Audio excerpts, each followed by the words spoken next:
Ay, liwanag. magandang gabi. Ayan ang mga sisiw. Tulog sama-sama sa kanilang nanay.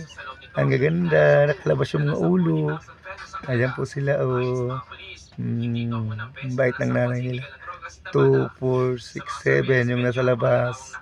Yung dalawa nasa loob. Namimintana sila. Diyan din sila napisa. Diyan din sila natutulog. Yan ang bahay nila. Cute, diba? Sama-sama.